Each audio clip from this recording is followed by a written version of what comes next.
말씀을 이렇게 보다 보면 성도들에게 성령이 임하시고, 그리고 그 예수님의 제자와 성도들이 땅끝까지 복음을 전하는 기록이라는 것을 우리가 쉽게 알 수가 있죠. 그런데 그 복음이 전파되어지는 중심이 9장까지는 예루살렘 교회였다면 점점 옮겨지더니 오늘 11장에서는 아예 이스라엘 땅을 벗어나서 터키 남쪽에 위치한 안디옥 교회가 중심이 되는 것을 보게 됩니다. 아무리 안디옥 지역이 세계로 복음을 전할 만한 그 육상의 교통의 요충지였을지라도 어찌 이스라엘을 벗어날 수 있었는가? 이에 대한 중요한 이유 중 하나를 오늘 말씀에서 발견할 수 있습니다. 바로 우리가 지난 앞장 10장에 보면 베드로를 통해서 이 고넬료의 집에 성령이 임하게 되었다는 소식이 우리가 보았는데요. 그 소식이 예루살렘에 있던 성도들에게까지도 전해집니다. 지금이야 우리가 저 다른 나라에 복음이 전해지고 은혜가 넘쳤다라고 하면 참 기뻐서 그곳에서도 하나님 은혜가 넘쳤구나 기뻐하겠지만, 그때 당시 예루살렘 성도들, 특히 유대 성도들에게는 그것보다 더 중요하게 다가온 일이 있었어요. 그건 뭐냐? 어떻게 부정한 이방인의 집에 베드로가 들어갈 수 있었느냐라는 거였죠. 그래서 베드로가 다시 예루살렘으로 돌아왔을 때 할례자들, 즉 유대인들이 이 일로 비난하였다라고 기록하고 있습니다. 그러자 베드로가 해명을 해요. 우리 읽지는 않았지만 11장 8절, 9절, 10절에 보면 아니 나도 거절하려고 했다. 하지만 하나님께서 환상을 통해서 내가 깨끗하게 했다라고 한 것을 부정하다라고 하지 마라. 그렇게 말씀하시면서 가라고 하셨기 때문에 내가 갔다. 그리고 그곳에서 15절, 17절 보면 그냥 나는 예수님에 대한 복음을 전했을 뿐인데 내가 안수를 하거나 성령 받아라 이런 말도 하지 않았는데 말씀만 전하는데 그냥 성령님이 임하시더라. 그러니 내가 누구라고 하나님의 역사를 막을 수 있겠느냐. 그래서 나는 세례를 줄 수밖에 없었다. 베드로가 이렇게 말하고 나니까 예루살렘 교인들이 18절에 잠잠해졌습니다. 뭐라 할 말이 없었던 거죠. 그리고는 이제 이방인에게도 생명을 얻는 회개를 주셨다라고 하면서 하나님께 영광을 돌렸습니다. 그럼 예루살렘 교회는 더 이상 이 문제를 문제 삼지 않을까요? 나중에 15장을 보면 바울이 한창 이방인의 땅에서 복음을 전하고 있는데 그 예루살렘에서 유다에서 온 그 할례자들, 즉 유대인 성도들이 와서는 아무리 너희들이 예수님을 영접해도 할례는 받아야 된다. 그리고 율법을 지켜야 된다. 그래야 구원을 받는다. 라고 가르치는 일들이 생깁니다. 만약 예수님을 믿겠다고 하면 아예 유대인화 되어야 된다. 라고 가르친 거죠. 그래서 바울과 바나바는 그 일로 예루살렘에 가서 논쟁을 벌여야 했습니다. 여러분, 이런 것을 보면 세계를 향한 복음의 중심이 왜 예루살렘 교회로부터 안디옥 교회로 넘어갔는가 좀 추측이 되죠. 반면 안디옥 교회는 어떻게 복음의 전초기지가 되어갔는지를 19절 이하의 말씀을 통해서 알 수 있습니다.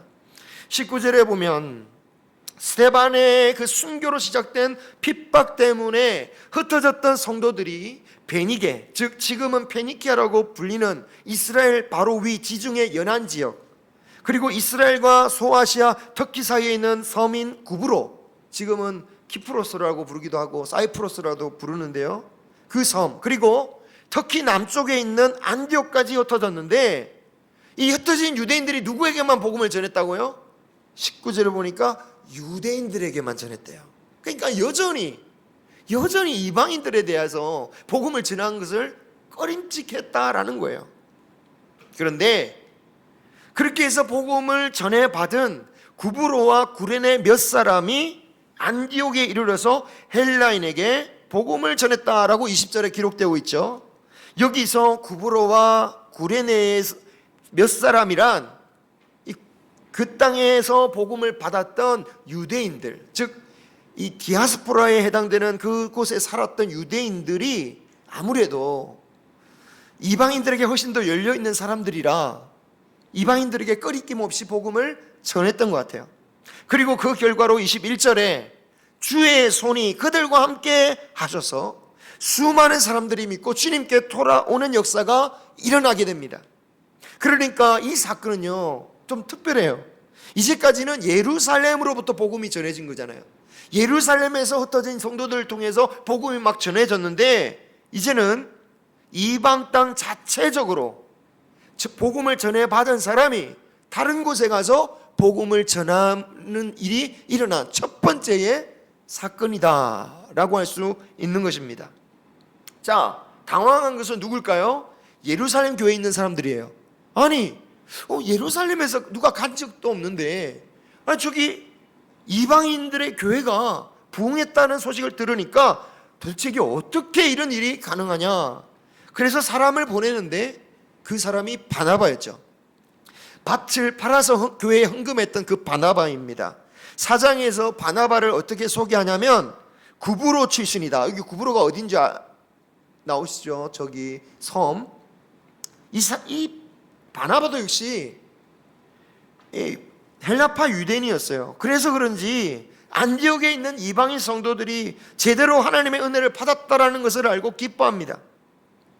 그리고 24절에 보면 바나바가 착한 사람인 동시에 성령과 믿음이 충만한 사람이라고 하면서 큰 무리가 더 주님을 찾게 되었다. 즉 바나바를 통해서 더 많은 사람들이 그 하나님의 능력을 경험하게 되었다. 이 말이 뭡니까? 바나바가 안디옥에 머물면서 사역을 하기 시작했다라는 거죠. 여러분, 바나바가 안디옥에서 사역을 한다라는 것은 이제 그가 더 이상 보조적인 역할을 감당하는 사람이 아니라는 겁니다. 예루살렘에 머물렀을 때는 사실 지도자라고 할 수는 없었겠죠. 왜? 사도들이 드글드글 하니까요. 예수님의 제자들이 막 다 있으니까 자기가 뭐 사도적인 역할을 했겠습니까? 그런데 안디옥에서 홀로 보내어지니까 그곳에서 사역을 하기 시작한 것이었죠. 드디어 독립할 수 있게 된 거죠. 그런데 여러분, 안디옥에서 자신 홀로 사역자로 높아지기를 바라기보다는 이 바나바가 교회 사역에 있어서 정말 필요한 사람이 있다. 그래서 바울을 데리고 오기로 작정합니다. 여러분, 이때 바울이 어디 있었습니까? 혹시 기억할지 모르겠지만 지난 9장에 보면 이 바울이 예수님을 영접하고 막 복음을 전하고 그 하다 보니까 막 핍박을 받아요. 그래서 유대 이 형제들이 이 바울을 가이사랴로 피난시킵니다. 그리고 그 가이사랴에서 다시 다소라는, 안디옥 위에 있는 다소라는 지역으로 보내죠. 이 다소가 안디옥에서 그렇게 멀지 않는 곳입니다. 이 바울이 예수님을 믿은 직후부터 예수 그리스도를 전했던 것을 보면 이 다소에서 무엇을 했겠습니까? 당연히 복음을 전했겠죠. 그러니까 이 바나바는 이미 이 비슷한 문화권에서 이방인 사역을 하고 있던 바울을 데리고 오면 더 이를 잘 양육할 수 있을 거라고 생각했던 거죠. 이것을 보면 하나님께서 앞서 바울을 다소로 보내신 것도 참 놀라운 계획 중에 하나였다라는 것을 깨닫게 되죠. 이 다소가 안디옥으로부터 걸어가면 왕복 열흘에서 보름 정도 되는 그 정도의 거리였는데, 바나바는 이 바울을 찾기 위해서 직접 가서 찾습니다. 그리고 데리고 와서 공동 목회를 하는데 약 1년 동안 안디옥 교회는 그들로 말미암아 큰 부흥을 이루게 되죠. 이게 바로 24절에서 바나바가 착하다라고 했던 점입니다. 우리가 보통 착하다라고 하면 어떤 성향을 가리킵니까? 주로 순한 사람을 가리켜요. 자신의 주장을 강하게 밀어붙이지 못하고 막 양보하고 다른 사람을 배려해서 때로는 바보같이 보이는 그런 순한 성향을 가진 것을 착하다라고 표현하죠. 하지만 바나바가 착하다라는 것은요, 그런 순한 성향을 가리키는 말이 아닙니다. 그 원어, 단어를 봐도 옳은 일을 하는 사람이에요. 옳은 일을. 여러분, 옳은 일을 하기 위해서는 때로는 성격이 강직해야 됩니다. 바나바가 그랬습니다. 모두가 아니요 할 때 예하고 바울을 앞서서 나서서 바울을 대변하고 그를 교회에 소개한 사람이 바나바였죠. 심지어 자신이 데리고 온 그 바울과도 자신이 생각하기에 옳다라고 생각하는 것 때문에 이 바울과 막 엄청나게 싸워서 결국은 찢어지기까지 한 사람이 바나바였습니다. 그러니까 착하다라는 것은 그냥 착해가지고 계속 양보하는 게 아니라 옳은 일을 감당하는 그런 일을 했다라는 거예요. 여러분, 바나바는 안디옥 교회에서 얼마든지 자신이 홀로 설 수 있었습니다. 하지만 바나바는 그런 것에 전혀 관여치 않았어요. 오직 이 교회, 하나님의 교회를 어떻게 하면, 하나님의 백성들을 어떻게 하면 구원할 수 있을까?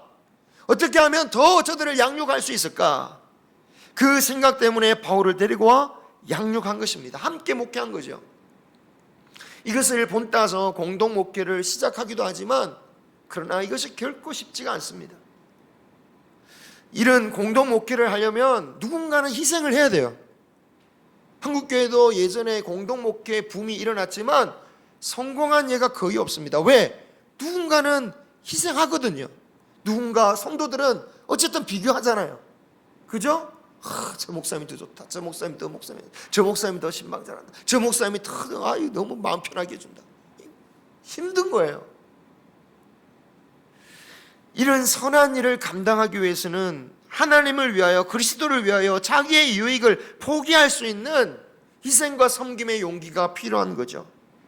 오직 자기 자신을 십자가에 메어놓고 주님의 은혜만을 바라볼 때 가능한 겁니다. 그리고 그렇게 할 수 있을 때에 그 사람이 뭐라고 불립니까? 그리스도인이라고 불리는 거예요. 그리스도인이란 뭔 말입니까? 그리스도의 사람이다. 여러분, 저 사람은 내 사람이다. 또는 저 사람은 누구의 사람이다. 그런 표현 하잖아요. 그럴 때 보통 어떤 사람을 가리켜서 하는 말입니까? 자기 가지고 있는 생각, 자신의 감정, 자신의 이익대로 움직이지 않고 오직 그 사람의 뜻대로 그를 위해서 일하고 그 사람에게 그를 위해서만 일하는 사람, 그 사람을 가리켜서 저 사람은 누구 사람이야, 저 사람은 내 사람이야. 바나바는 오직 그리스도를 위해서 옳은 일을 선택하는 사람, 그래서 그는 그리스도의 사람, 그리스도에 속한 사람, 그리스도인이었습니다. 여러분, 이 바나바로부터 배운 안디옥 교회 성도들이 비로소 그리스도인이라는 말을 듣기 시작했다는 거 결코 우연이 아니었던 거죠. 안디옥 교인들이 바나바를 닮았습니다. 그들은 그때 당시 사람들의 눈에는 그리스도인이라고 볼 만큼 정말 그리스도를 위한 선택을 했던 거예요. 사람을 대할 때에도, 일을 할 때에도, 말을 할 때에도 들어와서 앉아. 그래. 예배 드려요. 끝까지. 할렐루야. 그래. 여러분, 어쩜 그리 자신이 예수님을 위해서라고 하는지 사람들이 볼 때 저 사람은 그리스도에게 속한 사람이라고 말할 수밖에 없었던 거예요.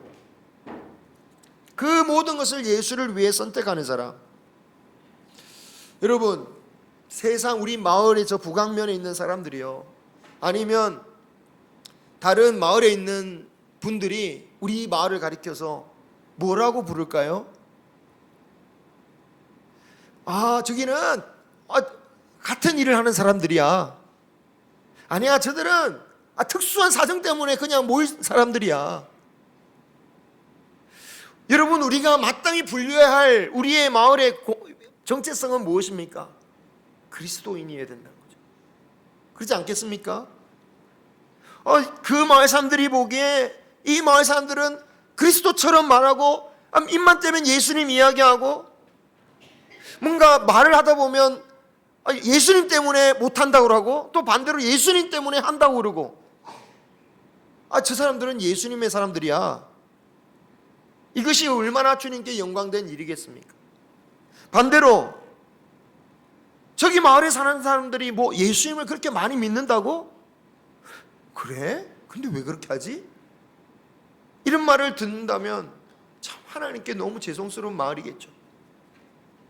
그래도 한편으로는 세상 사람들이 그리스도인들을 보면서 이런 식으로 평가한다면 한 가지 일말의 소망이 있습니다. 최소한 그리스도인이라면 이렇게 해야 된다라는 어느 정도의 상식은 있는 거잖아요, 그죠? 그런데 만약에 그리스도인들이 세상 사람들과 다 똑같아져가지고 에이 뭐 그리스도인이라고 기대할 게 뭐가 있어, 똑같더라, 결국 뭐 돈 앞에서 다 뭐 싸우고 난리 나고 뭐 똑같더라, 뭐 다른 게 뭐가 있어, 이렇게 말한다면 정말 우리로서나 그들에게 있었으나 비극적인 일이죠. 우리는 주님 앞에 참된 그리스도인인지를 우리는 되물어야 되는 것이고, 우리를 통해서 그리스도의 빛을 볼 수 없는 저들에게도 너무나도 비극적인 일이고, 물론 그런 사람은 얼마든지 있을 수 있습니다. 초대교회도 그런 사람들이 있었는데요, 그죠? 또 우리 스스로도 얼마든지 그런 실수를, 정말 그리스도인답지 않은 모습을 보일 때가 있어요. 부끄러울 때가 있습니다. 하지만 우리에게는 우리가 속한 예수 그리스도가 어떤 분이신지 우리를 통하여 나타내야 할 사명이 있습니다. 우리가 실패했다라고 할지라도 포기해서는 안 됩니다. 우리의 능력이 없어서 못하지만 그래서 그리스도를 붙들어야 됩니다. 그래서 성령님을 구해야 됩니다. 그 사명이 우리를 그리스도인으로 부르신 이유이기 때문에 지금 죽어도 천국 가는 우리가 이 땅에서 살아가야 하는 이유가 바로 그것이기 때문입니다. 반대로 말하자면 이 사명을 잊는 순간 우리가 왜 이 땅에서 더 살아야 되는지 그 이유가 사라지는 것이죠. 많은 사람들이 뭐 예수 믿는 사람이나 안 믿는 사람들이나 내가 왜 이 세상에 살아가야 하는지 그 이유를 찾고자 합니다. 때로는 그 이유를 잃어버리면 아무리 재산이 많아도 더 이상 살 가치를 못 느끼고 그냥 포기하기도 합니다. 하지만 그 삶의 이유를 발견한 사람은 아무리 손과 발이 없어도, 아무리 손과 발이 마비가 되어도, 아무리 세상에서 부끄러운 모습이 있을지라도 끝까지 살아가며 하나님께 영광을 돌리며 우리 성도들에게 도전과 은혜를 준다는 거죠. 우리가 살아가야 할 이유, 그것은 예수 사람, 그리스도의 사람으로서의 향기를 나타내는 것, 그것이 우리의 사명임을 잊지를 않기를 소망합니다. 때때로 죄인된 악취를 우리가 풍기기도 하지만, 그러나 주님 앞에서 또 한 번 주 앞에 매달리고 엎드려서 마침내 그리스도의 향기를 계속해서 낼 수 있는 우리 교회가, 우리 마을이 되시기를 축복합니다. 여러분, 1000년 넘게 불교를 믿어왔고 그보다 더 긴 수천 년간 무속신앙에 빠져있던 우리 민족에게 어찌 이 십자가가 이토록 많이 세워지고, 정말 기독교가 실질적인 신자로 치면 기독교인이 제일 많죠. 불교 신자가 많다고 하지만 다 가짜잖아요.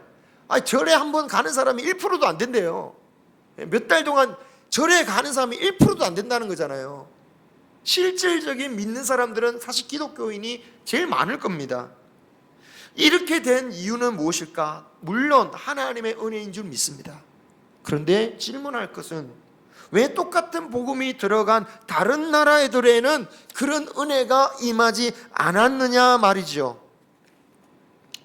이런 결과가 난 것은 우리나라는 비기독교 국가인 일본에 의해서 식민 지배를 받았고 다른 나라들은 기독교 국가들의 식민 지배를 받았기 때문이라는 학설이 있습니다. 우리나라가 식민 지배를 당한 기간보다 훨씬 더 오랫동안 유럽의 기독교 국가들로부터 지배당하면서 복음을 접하였지만 그들은 해방되자마자 오히려 완전히 반대급부의 종교로 급선회하는 경우들이 많이 일어났어요. 프랑스 천주교의 지배를 받던 알제리라는 나라나 베트남이나 또 개신교에 속하는 영국 성공회의 지배를 받았던 인도 같은 나라들은요, 물론 지금도 기독교는 있긴 있지만 해방되자마자 탈기독교를 외치면서 적대시했습니다. 우리가 가지고 있는 이 신앙은 칼빈주의라고 하죠. 이 칼빈주의의 근본인 곳이 바로 네덜란드입니다. 그곳에서 칼빈이 활동했으니까요. 그 네덜란드가 지배했던 인도네시아는 우리와 똑같은 신앙인 개혁주의 신앙을 300년 동안 전했습니다. 하지만 똑같은 결과가 났어요. 왜 그럴까요? 하나님을 열심히 믿는다고 자랑하던 자들이 행한 일 때문이죠. 어느 목사님이 오래전 자신이 군종 목사였던 시절 만났던 한 장교의 이야기를 들었습니다. 그 장교에게 그 목사님이 전도하려고 그렇게 애를 썼는데 그렇게 마음을 열지 않더래요. 그래서 어느 날은 아주 단도직입적으로 예수를 믿어야 된다고.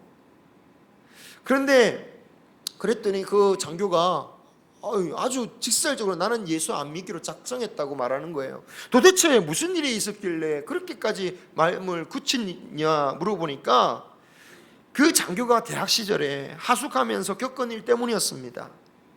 하숙집 주인 아주머니가 예수님을 참 잘 믿는데 얼마나 전도를 열심히 하는지 막 마지못해서 끌려갔다는 거예요. 그래서 교회를 다니기 시작한 거예요. 교회를 다니는데 이 열심히 믿는 아주머니에게서 한 가지 이해 안 되는 게 그렇게 전도해가지고 교회 같이 가자 해놓고 그렇게 같은 교회 다니는 여집사님을 그렇게 험담을 하더래요. 막 하여튼 올 때마다 막 씹고 막 이렇게 욕을 하고 막 이러면서 그러는 거예요. 막 2년 전년 해서면서 왜 그러나. 그런데 어느 날 알고 봤더니 왜 그러냐 알고 봤더니 이 두 분이 남대문 시장에서 똑같은 일을 하시는 분이에요. 옛날 얘기니까 괜찮은데 옛날에는 그 미군 부대 물건 슬쩍 빼가지고 파는 일들을 했잖아요. 그런 일을 한 거예요. 경쟁자인 거예요. 경쟁자니까 하여튼 막 씹는 거예요. 그런데 어느 날 하숙집에 전화가 왔다고 합니다. 그런데 그 아주머니가 전화를 받더니 할렐루야 막 외치더래요. 왜? 무슨 좋은 일이 있었냐 했더니 그 싫어하는 여집사님이 붙잡혀 갔대. 감옥에. 경찰한테 붙잡혀가지고 갔더니 아이고 할렐루야 외치더래요. 그 얘기를 탁 듣는 순간 정이 뚝 떨어졌대. 나 저렇게 믿을 거면 난 절대 안 간다고. 저런 종교는 내가 절대 안 믿겠다 결심을 하더래요. 여러분, 예루살렘 교회에서 안디옥 교회로 왜 사명의 촛대가 옮겨져야만 했을까요? 예수님을 믿는다라고 하지만 하나님의 사역에 장애가 되는 그 생각들, 선입관들, 그 악한 생각들을 도무지 떨쳐내지 못하고 있는 거예요. 반면에 하나님께서 세우시는 안디옥 교회는 어떻게 하는지 한번 말씀을 보십시오. 27절에 예루살렘에서 온 선지자들 중에 아가보라는 사람이 있었습니다. 성령으로 예언하기를 글라우디오 때에 천하에 큰 흉년이 든다, 이 예언을 딱 한 거예요. 글라우디오 때라고 말해서 그러면 그때는 글라우디오가 아닌 다른 황제였나 싶지만 그때가 글라우디오 때였어요. 이미 다스리던 몇 년 지난 때였어요. 그러니까 이것이 의미하는 바는 뭐냐? 이 흉년은 곧 임할 것이다. 곧 임할 것이다 라는 것이었어요.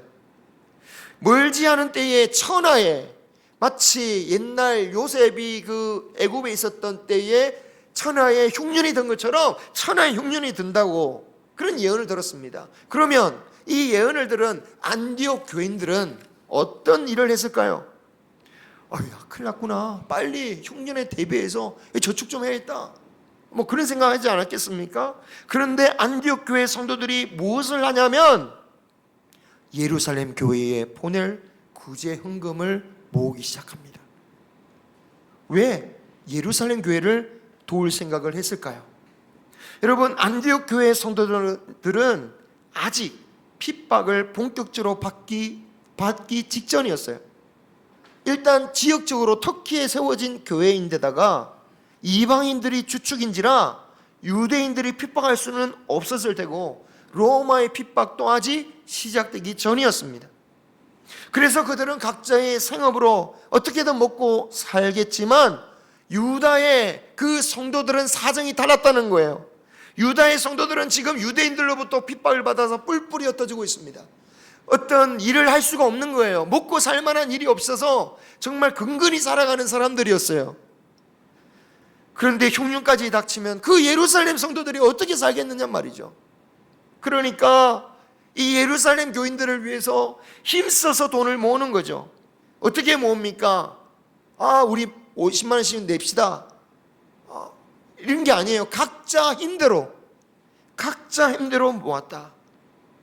여러분, 다른 사람 눈치 안 보고 각자 힘대로 모은다는 것은요, 그것도 믿음의 용기예요. 그죠? 눈치 안 보고 오직 주님만 바라봤다는 거예요. 하나님 앞에서 옳은 일을 하는, 그 옳은 일을 하기 위해서 용기를 내었던 바나바와 같은 그 성도들, 안디옥 교인들은 어떤 성도들이었다? 착한 성도들이었다라는 거죠. 예루살렘 성도들은요, 안디옥 교인들을 이방인 무할례자라고 여겼습니다. 하지만 안디옥 교인들은 그런 예루살렘 교인들을 보면서 우리의 형제라고 부르고 있어요.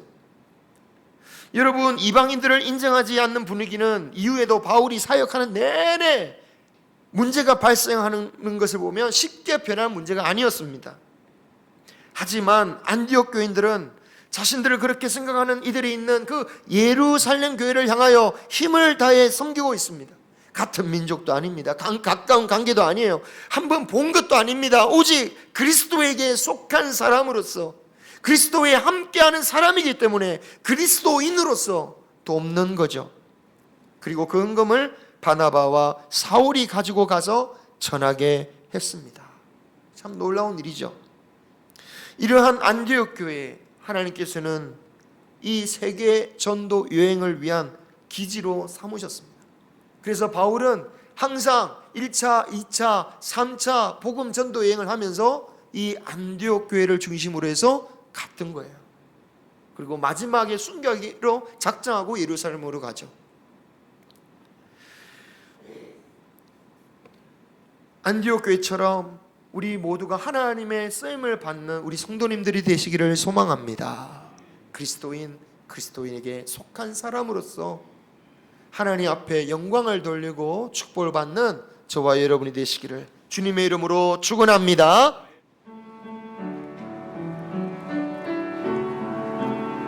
지금 없으신 분은 앞을 참고하셔서 보시기 바랍니다.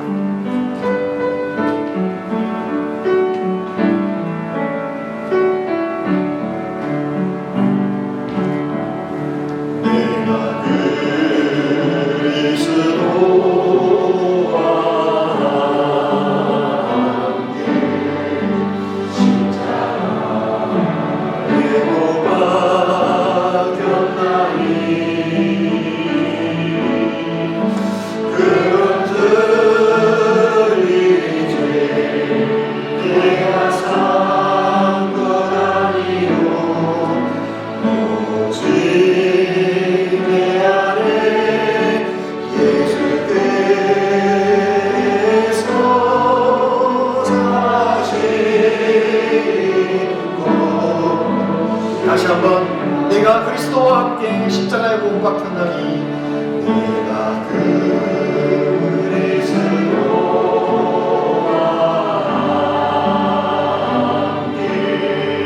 십자가에 못 박혔나니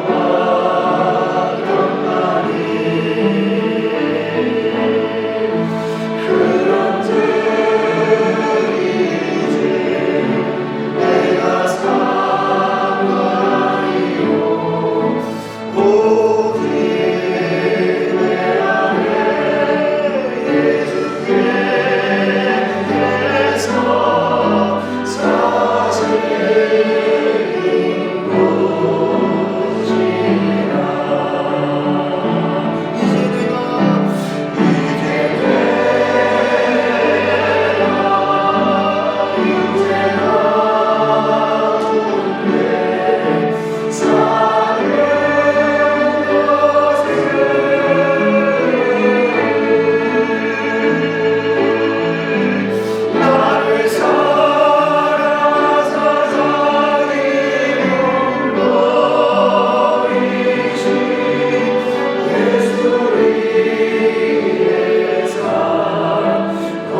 번째